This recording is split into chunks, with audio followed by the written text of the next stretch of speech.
Did I know I was transgender? Well, 30 years ago, that wasn't a concept that was really role modelled or existed, or there was no internet back then, so there was none of this being able to explore what gender or identity was.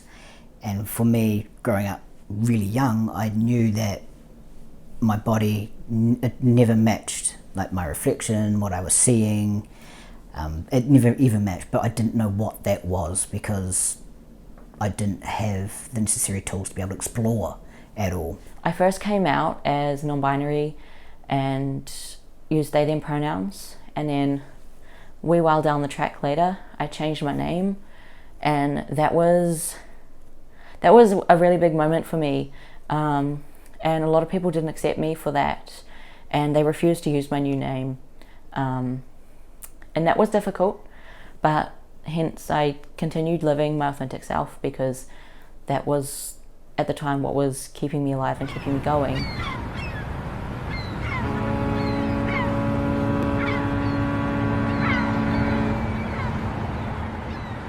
So growing up, I suppose, I didn't know that being trans existed. The only representation I had of trans people was in the media or negative stuff online. I remember talking about being trans in a health class one day, I think it was in year 12, and so many people just reacted so negatively.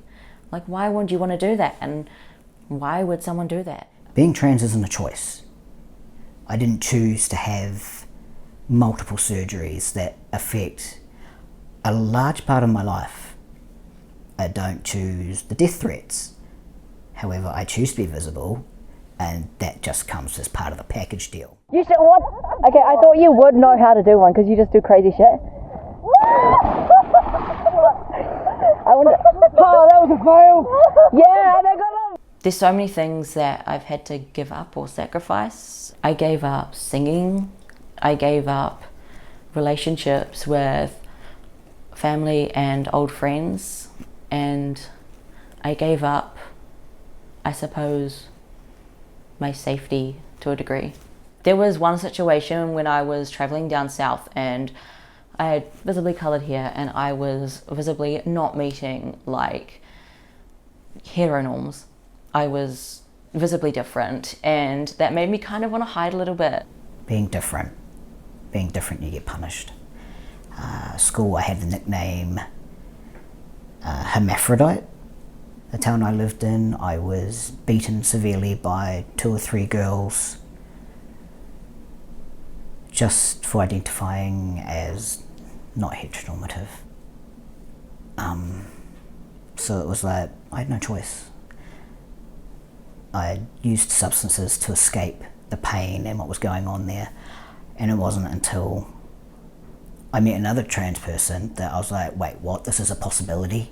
I can actually change things externally to match what is happening internally. Like, it just completely blew my mind that actually this is something that might be possible, maybe possible, still the unknown.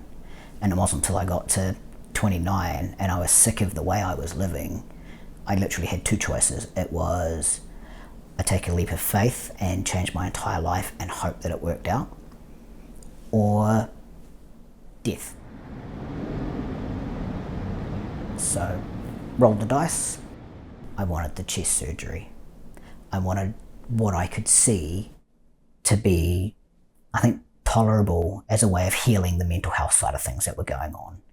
Because if you wake up every day and the first thing you see is something that you don't connect with, if you can't connect with yourself, how can you go out in the world?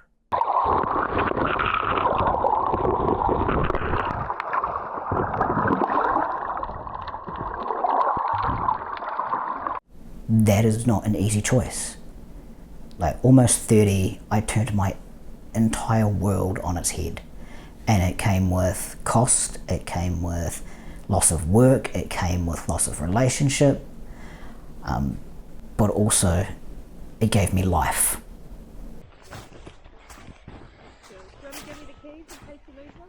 They're zipped in my pocket. Okay, in your zip pocket. Yeah.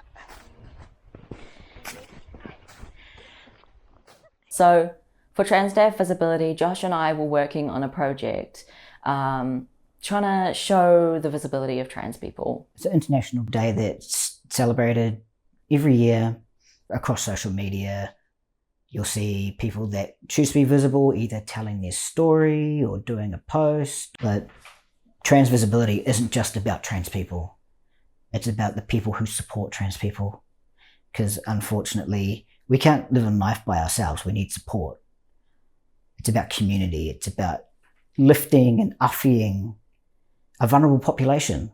But unfortunately at that time there was a lot of hate with certain groups. The actions that they took just made a lot of young people in our community feel unsafe to be visible, and that includes online. They were too scared to be visible because they were scared of the harm that may happen to them because of the harm that happened to another gender diverse or rainbow identifying person who was assaulted on Trans Day of Visibility for just simply flying a pride flag.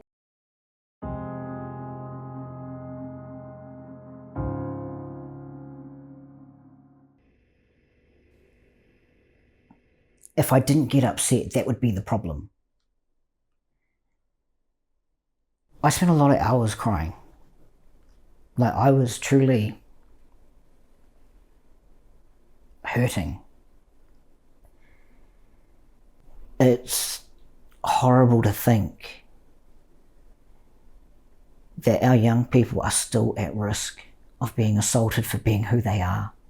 It should be a wake-up call to people saying, hey, this is how our young people are feeling and we need to do something about it, because they deserve to feel space and they deserve to have safe spaces.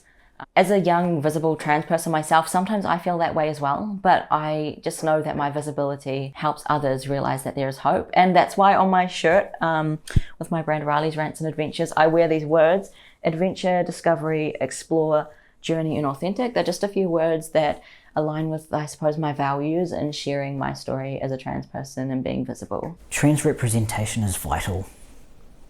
I grew up with not knowing trans people, and it took me 30 years to start building a life. I was effectively disabled. 30 years of my life gone. I can't get that back. If I had representation, it could have saved 10 years of drug abuse. It could have saved the 15 years of counselling I've been doing. But the damage to me, that's done. That's fine.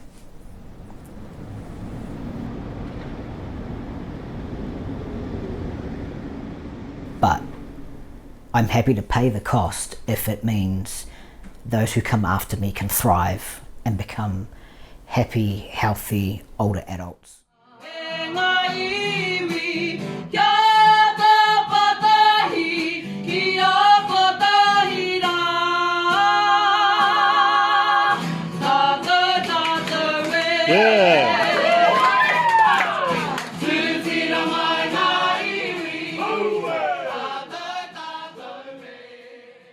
My ultimate goal for Aotearoa is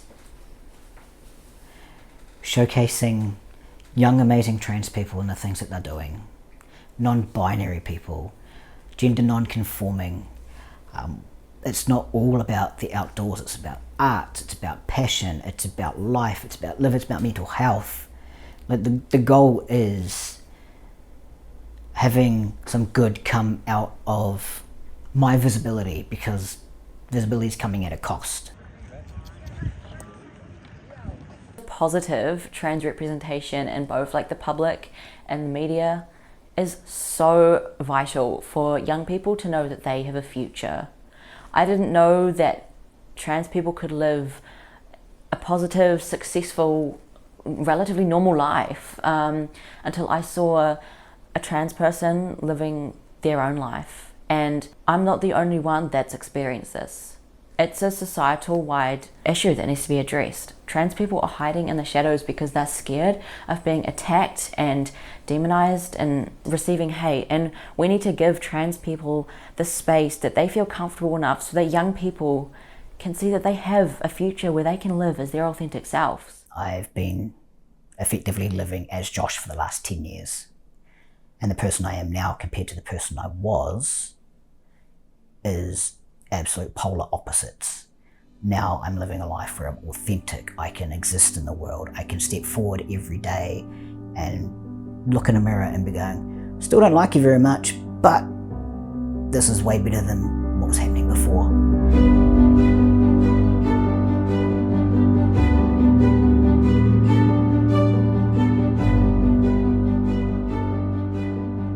Be part of it, like be more accepting and join them. So now is the time we really need to fight back and support our trans and takatapui whānau. Stand with us, not against us, because at the end of the day, we just want to live our lives. Everybody is a human being and everybody has a choice and to who they want to be and how they want to be represented. Every little bit that someone can give or donate or take part in, it's going to paint a bigger, brighter picture for our young people.